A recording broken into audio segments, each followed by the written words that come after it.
وہ green tea نہیں دور کرے گی بٹ جنجر ٹی دور کرے گی. ادرک کو, پیور ادرک کو ابالیں پانی میں اور اس کو چھان لیں. یہ جو مہنگے ڈبوں والی یہ جو یہ سب کچھ آپ کے اپنے کچن کی جو چیزیں ہیں اور جو ہمارا ہیلدی جو آپ کر سکتے ہیں وہ اویلیبل ہے, نیچرل انگریڈینٹس کو کریں استعمال. وہی ہماری ڈنر ٹائم. ٹھیک ہے, پہلے ہم لنچ کر لیں. اچھا, لنچ پہ اگر آپ ڈائٹ کر رہے ہیں اور وزن کنٹرول کر رہے ہیں تو آپ کوشش کریں کہ دوپہر کو ایک سمپل دال اور سبزی. دال میں پروٹین ہے, ویجیٹیبل میں کاربوہائیڈریٹ. روٹی ابھی تک ویسے کہیں آئی ہے, یہ روٹی کو آپ چکی کے آٹے کی روٹی کھائیں, بھوسی اس میں زیادہ ہونی چاہیے. آپ چکی کے آٹے جہاں سے خرید رہے ہیں ان کو جسٹ میک شور کہ ان کو کہیں اس میں فائبر ذرا زیادہ کر دیں, کیونکہ وہی آپ کو چاہیے. ہر انسان کو 30 گرامز آف فائبر, چاہے وہ وزن کم کر رہے ہیں یا گرا رہے ہیں یا بڑھا رہے ہیں, ان کو چاہیے, بیکاز گٹ کو کام کرنے کے لیے وہ فائبر کی ضرورت ہے. تو وہ روٹی آپ کھا لیں, لیکن اس کے بعد it's nothing. Curtains to the roti and the chawal. ٹھیک صحیح, چلے آ تو گئی, تھوڑی سی آ تو گئی. آپ رات کا ڈنر جو ہے وہ سمپل ہوگا, ایک پیس ایک چکن کا ہوگا یا فش کا ہوگا یا میٹ کا ہوگا, میٹ ٹوائس اے ویک, اور اس کے ساتھ اسٹیمڈ یا بوائلڈ ویجیٹیبلس. گھوٹنی آپ نے کیسے کھائے گا آپ؟ نہیں, وہ بڑی انٹرسٹنگ ہوتی ہے. میں آپ کو I also have a cooking background, so میں آپ کو بتا سکتی ہوں کہ اگر آپ سمپل بروکلی آج کل سیزن میں اسلام آباد سے آ رہی ہے, ہماری اپنی اگائی ہوئی, پاکستان میں امپورٹڈ نہیں ہے, سستی ہے, اویلیبل ہے, وہ آپ اگر 10 منٹ پانی میں ابال لیں. میں صرف آپ کو ایک ریسیپی بتا دوں, اور پھر اس میں آپ بالکل اسپرنکل کر لیں کٹی ہوئی لال مرچ, بھنا ہوا زیرہ اور ذرا سا olive oil, a little bit of lemon and a little dash of salt. میں آپ کو پتہ ہی نہیں چلے گا کہ یہ بریانی, کھڑا قیمہ اور وہ کڑھائی کہاں جائے گی؟ کر سکتے ہیں نا. میں نہیں مانتا جی, سنڈے کو چیٹ ڈے کریں گے. How important is dinner time? اچھا, the thing is کہ میری جو ایڈوائس ہوگی وہ یہ ہوگی کہ کم از کم آپ 12 گھنٹے کی فاسٹنگ I mean لوگ ڈسکس کرتے ہیں جی انٹرمیٹنٹ کر لیں 18 اور 14 اور یہ سب. سمپل 12 گھنٹے نہ کھائیں, بالکل جلدی کھانا 9 بجے رات کھا لیں, 8 بجے کھا کے 8:30 بجے کھا لیں, اور اگلے دن مطلب 12 گھنٹے کا فاسٹ ضرور دیں اپنی باڈی کو. اس کو ریسٹ فل ڈائجیشن کرنے دیں تاکہ وہ خالی ہوگا تو ڈائجیشن ہوگی نا. کھانے کے بعد چائے پی لیتے ہیں, غلط کر رہے ہیں نا, غلط کر رہے ہیں. اور پانی کی انٹیک کم از کم 8 گلاس ہونی چاہیے تھرو آؤٹ دا ڈے, تاکہ آپ ساتھ ساتھ اپنی ٹاکسٹی کو کم کرتے جائیں. Amna, I mean, we can go on and on about this, but the whole idea is کہ لوگوں کو healthy eating کی طرف آنا چاہیے, natural ingredients کی طرف آنا چاہیے. جس طرح آپ نے کہا وہ مہنگے ڈبے لے کے ہمیں لگتا ہے کہ جی ہم healthy بھی ہیں اور صحیح مہنگا ہے تو اچھا کھانا کھا رہے ہیں. آمنہ نے ایسے بتایا کہ اگر آپ دیکھ رہے ہیں, ریپیٹ میں بھی دیکھیں گے شو, تو پھر آپ دوبارہ دیکھتے رہے, کیونکہ ایسا ڈائٹ پلان بتایا کہ آپ قابل عمل بھی ہے, بالکل بڑا پریکٹیکل ہے. بریانی کا کیا ہوگا پھر؟ ہم بریانی آپ کو کھلائیں گے بریک میں. Thank you so much Amna for being part of this show and giving me the pleasure of seeing you again. ہم چھوٹی سی بریک لیں گے, بریک کے بعد کچھ اور گفتگو کریں گے, کہیں مت جائے گا. We'll be right back.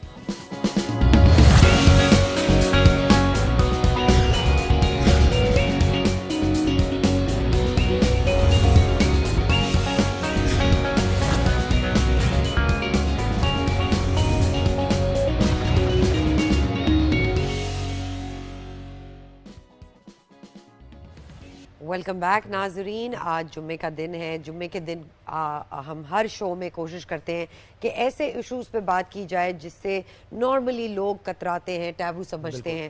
آج کا جو ہمارا ٹاپک ہے وہ عدت ہے.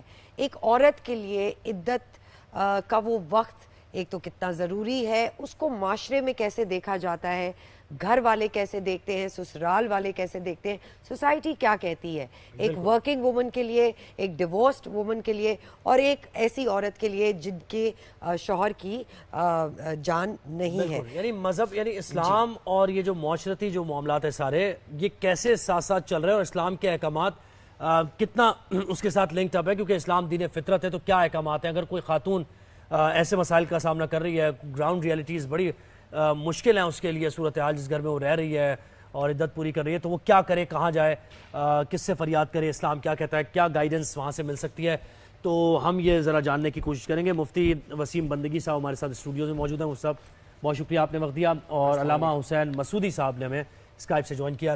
علامہ صاحب آپ کا بھی بہت شکریہ. تو مفتی صاحب سے آغاز کرتے ہیں. جی مفتی صاحب, سب سے پہلے تو یہ بتائیے کہ عدت ایک ایسا وقت ہے جو ہر عورت, چاہے وہ ڈیورسڈ ہے یا چاہے ان کے شوہر وفات پا گئے ہیں, تو اس کو ذرا ڈیفائن کریں کہ اسلام میں کیا کہا گیا ہے. اعوذ باللہ من الشیطان الرجیم, بسم اللہ الرحمن الرحیم. والمطلقات یتربصن بانفسہن ثلاثۃ قروء, صدق اللہ العظیم. دیکھیے قرآن کریم میں, احادیث میں باقاعدہ عدت کے حوالے سے احکام موجود ہیں, اور اس کے پیچھے بہت ساری حکمتیں بھی ہیں. اس کا جو طریقہ کار ہے, اس کی جو شرائط ہیں, اس کی جو پابندیاں ہیں, وہ تمام چیزیں ڈیٹیل کے ساتھ اس کے اندر موجود ہیں. پہلی بات تو یہ ہے کہ دین اسلام کسی بھی چیز کا اگر حکم دیتا ہے تو اس کے کچھ ہمارے دنیاوی فوائد بھی ہوتے ہیں, سماجی اور معاشرتی, اور کچھ اس کے دینی فوائد بھی ہوتے ہیں. اب اسی میں اگر عدت کو لے لیا جائے تو عدت کے دینی فوائد تو یہ ہیں کہ یہ اللہ کا حکم ہے, سو وہ تو پورا کرنا ہے ہمیں, لیکن اس کے کچھ دنیاوی فوائد بھی ہیں. دنیاوی فوائد کیا ہیں؟ ظاہر سی بات ہے, جس خاتون کو ڈیورس ہو جاتی ہے, شوہر کا انتقال ہو جاتا ہے, تو ان تمام صورتوں میں چونکہ وہ میاں بیوی کی حیثیت سے رہ چکے ہیں, اب ان سے ایک سلسلہ نسب چلتا ہے, ایک حسب نسب کا ایک آگے سلسلہ ہے. تو دین اسلام نے اس کو پاکیزہ رکھنے کے لیے اور اس کی حفاظت کے لیے اور اس کو شکوک اور شبہات سے بچانے کے لیے عدت کو لازم قرار دیا ہے, تاکہ ایک خاتون جب عدت کا دورانیہ جو اس کا ٹائم پیریڈ ہے گزارے گی, تو اس کے بعد اس بات کا یقین ہو جائے گا کہ اب یہ پہلے والا جو شوہر تھا اس کے ساتھ رہنے کی وجہ سے کوئی ان کا سلسلہ نسب یا مادر رحم کے اندر کوئی ایسی چیز جو کہ پچھلے سابقہ شوہر سے تعلق کی بنیاد پر ہے, تو وہ واضح ہو جاتی ہے. اچھا, اب اس کا ٹائم پیریڈ ہر ایک خاتون کے لیے الگ الگ ہے. مثال کے طور پر اگر کسی خاتون کے شوہر کا انتقال ہو جاتا ہے تو انتقال کی عدت کا دورانیہ الگ ہے, اور وہ قرآن کی نص موجود ہے جس میں اللہ رب العالمین نے یہ فرمایا ہے کہ 4 مہینے 10 دن تک اس کو عدت گزارنی ہے. اچھا, اس میں بھی اپنی ایک حکمتیں ہیں کہ وہ کیوں 4 مہینے 10 دن رکھے گئے ہیں. اور جس خاتون کو ڈیورس ہو جاتی ہے اس کے لیے شریعت مطہرہ نے اس کے جو پیریڈز کے دن آتے ہیں وہ 3 پیریڈز کو اس کی عدت قرار دیا گیا. اچھا, اس میں بھی حکمت یہی رکھی گئی ہے کہ جس کے اندر اس نے اپنے آپ کو یعنی اپنے مادر رحم کے حوالے سے پاکیزہ ہونا ہے, اور جو سلسلہ نسب ہے اس میں کوئی شکوک اور شبہات پیدا نہ ہو جائیں. اس لیے دین اسلام نے 3 پیریڈ اس کے بھی رکھیں. اس کی اپنی ایک لوجک بھی ہے, اگر اس کو ہم طبی تحقیق کے حوالے سے دیکھیں, جدید تحقیقات کے حوالے سے دیکھیں, تو وہ اس کی اپنی ایک ڈیٹیل ہے کہ ایسا کیوں رکھا ہے. تو ظاہر ہے یہ اللہ رب العالمین نے رکھا, اسی نے انسان کو پیدا کیا ہے, وہ بہتر جانتا ہے کہ اس میں انسان کے لیے کیا کیا فوائد رکھے. علامہ صاحب کو بھی شامل گفتگو کرتے ہیں. علامہ صاحب, آپ کہیے گا, اسلام ایک کمپلیٹ کوڈ آف لائف اس کو کہا جاتا ہے, اور جو جن مسائل کا سامنا رہتی دنیا تک خواتین مرد جس فیس کریں گے تو اس کا حل بھی قرآن مجید میں موجود ہے. ہم خاص طور پر فوکس اس بات پہ کر رہے ہیں کہ عدت کا تو لکھا ہوا ہے, واضح طور پر احکامات ہیں, لیکن ایسی صورت میں جہاں عدت پوری نہ کر سکے وہ کیا صورتیں ہیں کہ خاتون کا فرض کرے کوئی گھر کا کفیل ہے, اس کا انتقال ہو گیا, اس کو بچوں کی پرورش کرنی ہے, کچھ کمانا ہے, تو گھر سے باہر بھی نکلنا ہے اس نے, لیکن آن دی ادر ہینڈ معاشرے کے تانا زنی کا بھی اسے سامنا کرنا پڑتا ہے. تو ذرا تھوڑا سا ایکسپلین کیجئے جو لوگ دیکھ رہے ہیں ان کے لیے.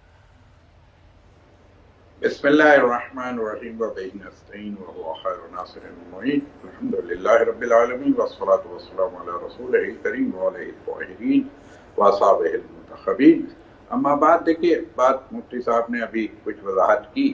پہلی بات تو یہ دیکھیے کہ ہم نے عدت کو سمجھا کیا ہے, عدت ہے کیا, یہ جو کچھ معاشرے میں ہمارے ہاں ہو رہا ہے کیا یہ اسلامی طریقہ عدت ہے؟ عدت کا اس سے تعلق ہی نہیں جس طرح سے معاشرے میں اس کو ایک ہمارے ہاں پیش کیا جاتا ہے یا اس کو بنا دیا گیا ہے کہ نہ وہ باہر نکل سکتے ہیں, نہ وہ کھا سکتے ہیں, نہ وہ تلاوت کر سکتے ہیں, نہ وہ کسی اچھی محفل میں بیٹھ سکتے ہیں, کچھ ہر چیز سے پابندی. کہیں عدت میں یہ چیزیں نہیں ہیں. اسلامی عدت جس کی بات کی جا رہی ہے وہ مفتی صاحب جس کی طرف اشارہ کر رہے ہیں وہ ایک خاص چیز ہے. اور خاص چیز کیا ہے یہ سمجھ لیجئے کہ میاں بیوی کا جو رشتہ ہے یعنی ہسبینڈ وائف کا جو رشتہ ہے وہ سلبی رشتہ نہیں ہے, ایک کانٹریکٹی رشتہ ہے. یعنی یہ ایک سوشل کانٹریکٹ ہوتا ہے, ایک کانٹریکٹ ہوتا ہے مابین لڑکے اور لڑکی کے مابین. ایک کانٹریکٹ ہے جسے ہم جیسے کانٹریکٹ کو عربی میں عقد کہہ دیتے ہیں, اور یہ کانٹریکٹ آگے جا کے اس کو کہلاتا ہے کہ عقد نکاح. یعنی نکاح کی صورت میں ایک کانٹریکٹ ڈیولپ ہوا. کانٹریکٹ جو ہے وہ نکاح کی. اچھا اب یہ نکاح کیا ہے؟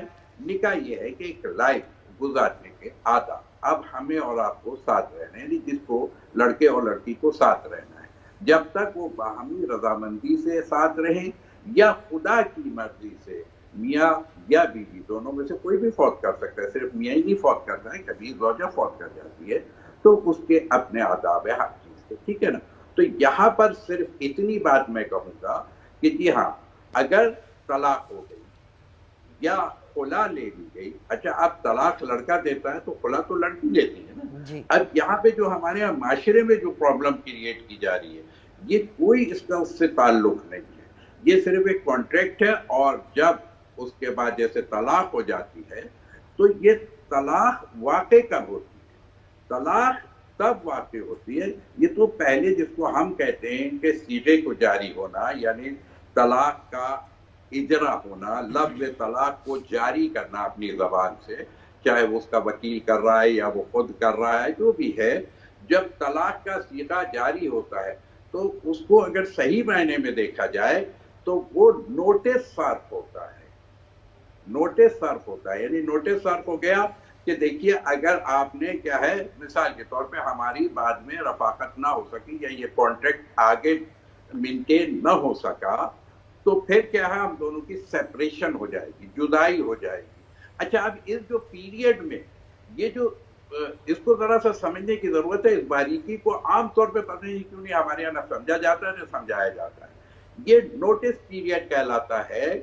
عدت جو ہے وہ سمجھ لیجئے کہ نوٹس پیریڈ ہے.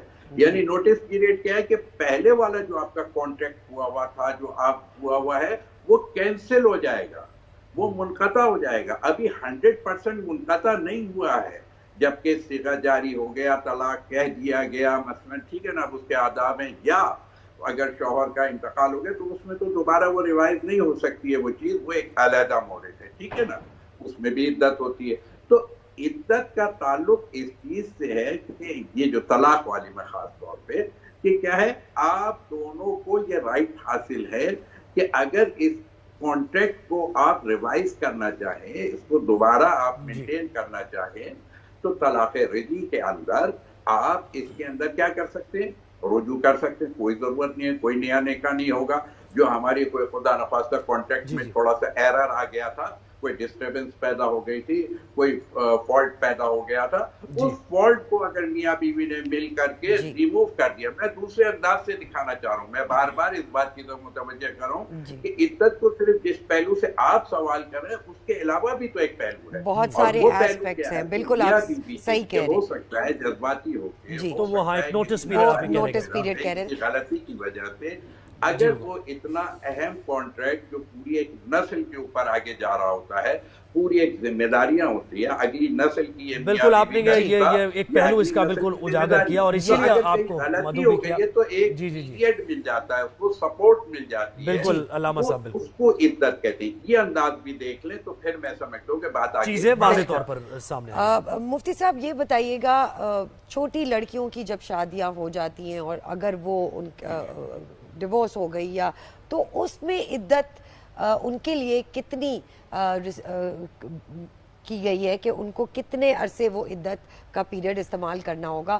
آلسو یہ بھی ایڈ کریے گا کہ کئی دفعہ ایسے ہوتا ہے خواتین کو باہر نکل کے کام کرنا ہوتا ہے, they are the bread earners of the house, اس پہ کیا شریعت کیا کہتی ہے؟ ہے؟ دیکھیں اس میں 2-3 باتیں. پہلا جو سوال آپ نے کیا کہ جو چھوٹی عمر کی خواتین ہیں تو ان کے لیے عدت کا کیا دورانیہ ہے؟ دیکھیے اس کے لیے دورانیہ سب کے لیے یکساں ہی ہے، ایک ہی ہے۔ اگر کسی خاتون کے شوہر کا انتقال ہو تو 4 مہینے 10 دن ہی ہوگا۔ دوسری صورت یہ آ جاتی ہے کہ اس کو طلاق دی گئی ہے، تو طلاق دینے کے بعد 2 صورتیں ہوتی ہیں۔ اگر وہ خاتون ایسی ہیں کہ وہ بیمار ہیں، پیٹ سے ہیں، حمل سے ہیں، تو پھر اس کی عدت جب تک بچے کی ولادت نہیں ہوتی ہے تب تک اس کی عدت چلتی ہے۔ اب چاہے وہ ڈیورس کے 2 دن بعد ہو جائے، 10 دن بعد ہو یا 6 مہینے بعد ہو، اور اگر معاملہ یہ نہیں ہے کہ وہ بیمار نہیں ہے تو پھر اس کی جو عدت ہوگی وہ 3 پیریڈ جو میں نے آپ کو بتایا، جو خواتین کے پیریڈز کے ایام آتے ہیں، 3 پیریڈز گزر جائیں گے تو اس کی عدت مکمل ہو جائے گی۔ ایک صورت یہاں پر یہ آ جاتی ہے کہ صرف نکاح ہوا ہے اور اس کے بعد رخصتی نہیں ہوئی ہے، بغیر رخصتی کے اگر طلاق ہو جاتی ہے تو تب اس پر عدت نہیں ہے، اس کے اندر کوئی بھی عدت نہیں ہوگی۔ اچھا، اب یہ جو عدت گزاری جاتی ہے، عدت کے حوالے سے ہمارے ہاں ہمارے معاشرے کے اندر جو شرعی اصول ہیں اس کو فالو نہیں کیا جاتا۔ عدت جو خاتون گزارتی ہے، عدت کے لیے جس گھر میں اس کو رہنا ہے وہ گھر اس کو شوہر فراہم کرے گا، کیونکہ جب تک عدت چل رہی ہوتی ہے تو وہ اس شوہر کے نکاح میں ابھی مطلب مکمل طور پر اس کے نکاح سے فارغ نہیں ہوئی ہے، نکاح کی ذمہ داریاں موجود ہیں۔ عدت کے دورانیے میں اس کو رہائش دینا، اس کا خرچہ دینا، یہ ساری چیزیں شوہر کی ذمہ داری ہے، اور اگر شوہر کا گھر محفوظ ہے اس کے لیے تو وہ اپنی عدت بھی وہیں پر گزارے گی، کسی دوسرے گھر میں نہیں جائے گی۔ ہاں، اگر اس کو وہاں پر لگتا ہے کہ میری حفاظت نہیں ہو سکتی ہے تو پھر وہ اپنا گھر تبدیل کر کے کسی محفوظ جگہ پر وہ اپنی عدت گزارے گی۔ اچھا، اب جو آپ کا اہم ترین سوال تھا کہ بعض دفعہ لوگوں کو معاشی مسائل ہوتے ہیں، کوئی خاتون ایسی ہے جو جاب کر رہی ہے، تو اس صورت میں چونکہ عدت کی کچھ پابندیاں ہیں، عدت کی پابندیوں میں یہ بات شامل ہے کہ عدت کے دورانیے میں بغیر کسی شرعی عذر کے یا کسی طبی عذر کے جو ہے کوئی خاتون باہر نہیں نکل سکتی ہے۔ اچھا، یہ جو عذر ہے یہ کس میں آتا ہے؟ یہ شرعی عذر ہے؟ جی، میں ابھی یہ عرض کر رہا ہوں۔ اب اس کا عذر اس صورت میں ہو سکتا ہے کہ ایک خاتون بیمار ہو گئی، اس کو علاج کے لیے جانا پڑ رہا ہے تو ظاہر اس کی جان کا معاملہ ہے، وہ جائے گی۔ ایک خاتون ایسی ہے کہ اس کو کوئی بھی گھر کا سامان لا کر دینے والا نہیں ہے اور اس کو ساری چیزیں اپنی خود ہی لانی پڑتی ہیں، تو یہ عذر ہے، اس میں بھی وہ باہر جا سکتی ہے۔ ایک خاتون ایسی ہے کہ جس کو کما کر دینے والا کوئی نہیں ہے اور اس کو خود جاب کرنا پڑے گی، تو اس کے لیے بھی یہ حکم ہے کہ وہ دن کے دورانیے میں وہ باہر جا سکتی ہے اپنے کام پر اپنی اس مجبوری کی وجہ سے، اور شام ہونے سے پہلے وہ اپنے گھر کے اندر واپس آ جائے گی۔ لیکن یہ بات ضرور ہے کہ اگر یہ والے اعذار موجود نہیں ہیں، اس کے بنا گھر سے باہر نکلنا یہ شرعی حکم کی حکم عدولی ہو جائے گی اور اس پہ وہ خاتون گناہگار ہوگی۔ اچھا سر، ایک اور بات، اگر کئی دفعہ ہم دیکھتے ہیں ڈے شفٹ الگ ہوتی ہے، نائٹ شفٹ الگ ہوتی ہے، اگر ایک خاتون نرس ہے، ان کی نائٹ شفٹ ہے اور ان کو عدت گزارنی ہے تو ان کے لیے کیا حل ہے؟ جی، اس کے لیے بھی یہی ہے، دیکھیں کہ وہ اپنی ڈیوٹی دن کی لگوا سکتی ہے، چونکہ ہم ایک اسلامی ملک میں رہتے ہیں، وہ ضرور اپنے ادارے میں یہ بات اپلائی کر سکتی ہے کہ میں عدت گزار رہی ہوں اور شرعی طور پر مجھے باہر جانا ناممکن ہو رہا ہے اور میں نے اس کا فتویٰ لیا ہے، مجھے دن میں جانے کی اجازت ہے، تو میری شفٹ عدت کے دوران میں دن میں کر لی جائے۔ لیکن اگر کوئی ادارہ ایسا ہے کہ جس میں یہ سہولت اس کو دستیاب نہیں ہے اور اسے خود ہی جا کر جاب کر کے اپنا گزر بسر کرنا ہے، تو پھر مجبوری میں وہ یہ سمجھتی ہے کہ اگر وہاں اس کی حفاظت ہے رات کے وقت میں تو وہ اس مجبوری میں وہاں جا سکتی ہے۔ علامہ صاحب، آپ یہ بتائیے گا، یعنی جو ابھی تک مفتی صاحب نے بات کی اور آپ نے بات کی، تھوڑا سا آپ نے یعنی اس کے پیچھے لاجک کیا ہے، فلسفہ کیا ہے، ذرا سا آپ کا مختلف مجھے دکھائی دیا عدت کے معاملے کو لے کر۔ یعنی آپ یہ کانسیپٹ دے رہے ہیں کہ ایک جگہ پر بیٹھنا، یعنی اگر کوئی عذر ہے تو ٹھیک ہے، وہ تو ایک اپنی جگہ موجود ہے، لیکن عذر نہیں ہے تب بھی ایک جگہ بیٹھنا ہے، نہیں ہے، جا سکتی ہے، ملاقات کر سکتی ہیں، وہ جا کے کسی سے محفلوں میں اپنی گھر کی جو ہوتی ہیں ان میں بیٹھ سکتی ہیں۔ تھوڑا سا اس کانسیپٹ کو کلیئر کیجئے آپ۔ جی، بات تو مفتی صاحب نے بھی بتا دیا اور آپ بھی اسی چیز کی طرف اشارہ کر رہے ہیں کہ دیکھیے، پھر ایک بات ذہن میں رکھیے کہ عدت کے درمیان میں صرف اصل جو چیز ہے، عدت کا پیریڈ جو رکھا گیا ہے شرعاً، اچھا یہ ان لوگوں میں نہیں ہے جن کے ہاں وہ اگلی نسل کا کوئی مسئلہ درپیش نہ ہو رہا ہو، ٹھیک ہے نا، ان کا مسئلہ بالکل علیحدہ ہے، یا وہ اس یائسہ میں آ جاتے ہوں یا نابالغہ میں آ جاتے ہوں، وہ ایک علیحدہ ہے۔ اتنی گاڑی جو ہے اردو اور عربی کا استعمال ہمارے لوگ نہیں سمجھتے ہیں، اس لیے میں آسان کر کے یہ بتانا چاہ رہا ہوں کہ زندگی گزارنے کے لیے جو اس خاتون کے لیے ضروری ہے ان چیزوں کی شریعت نے اجازت دی ہوئی ہے۔ ون لائنر آنسر ہو گیا کہ جن چیزوں کی اس خاتون کو ضرورت ہے ان سب چیزوں کی شریعت نے اسے اجازت دی ہے. صرف یہ ہے کہ آپ رشتہ ازدواج جسے ہم کہتے ہیں، جسے ہم سوشل کانٹریکٹ عقد نکاح کہتے ہیں، اس والے پورشن کی طرف آپ نہیں جائیں گے. وہ خاتون کو اس کے اوپر رکاوٹ ہے. باقی یہ کہ گھر میں اگر کوئی میلاد ہو رہا ہے، کوئی مجلس ہو رہی ہے، کوئی ادبی محفل ہو رہی ہے، اس میں اگر خواتین موجود ہے تو کوئی حرج ہی نہیں ہے. اگر مرد بھی ہیں باحجاب ہو کر کے، زینت نہیں ہونی چاہیے، یعنی دوسروں کو متوجہ نہ کریں آپ اپنی طرف. اٹریکشن جس کو ہمارے یہاں کہتے ہیں نا، ظاہر سے ہوتا ہے زینت کیوں کی جاتی ہے، مرد ہو یا خاتون ہو، زینت اس لیے کرتا ہے کہ دوسرے اس کی طرف دوسرا کانٹریکٹ وہ ظاہر نوٹس سے آپ بات کر رہے ہیں کہ جو زندگی گزارنے کے لیے چیزیں درکار ہیں تو ان کے اصول کے لیے وہ باہر بھی جا سکتی ہیں. مفتی وسیم بندگی صاحب بہت شکریہ، آپ نے ہمیں علامہ حسین مسعودی صاحب آپ نے ہمیں وقت دیا، بہت شکریہ آپ کا بھی. ہم نے کوشش کی ہے جاننے کی کہ اسلام کیا کہتا ہے ان معاملات کو لے کر اور کیسے ان مسائل کا حل موجود ہے اس کتاب کے اندر ہی، قرآن مجید کے اندر ہی. اگر ہم اس کو فالو کریں، اس کو دیکھیں بغور، اس کو پڑھیں. اور بہت ضروری ہے یہاں یہ کہنا اور نوٹ کرنا کہ سوسائٹل پریشرز اور جو پریجوڈس ہم نے بنا دیے ہیں، اس چیز کو مشکل کر دیا ہے، اس پہ سوسائٹل پریشرز ہیں، اس کو اسلام نے بہت سمپلی پٹ کیا ہے. تو اس کو فالو کریں اور سوسائٹی کے یہ جو ٹو فیس چیزیں ہیں اس سے دور رہیں. کل ہم دوبارہ شو کا بالکل اختتام ہو گیا، وقت ختم ہو چکا ہے. جی رائز اینڈ شائن میں آپ سے ملاقات ہوگی. جی ملاقات ہوگی. کل ہم دوبارہ منڈے کو ہم دوبارہ آئیں گے آپ کے پاس نئے نیوز اینڈ ویوز کو لے کے. Have a wonderful weekend. اپنا بہت خیال رکھیے گا. زندہ باد. پاکستان زندہ باد. اللہ حافظ.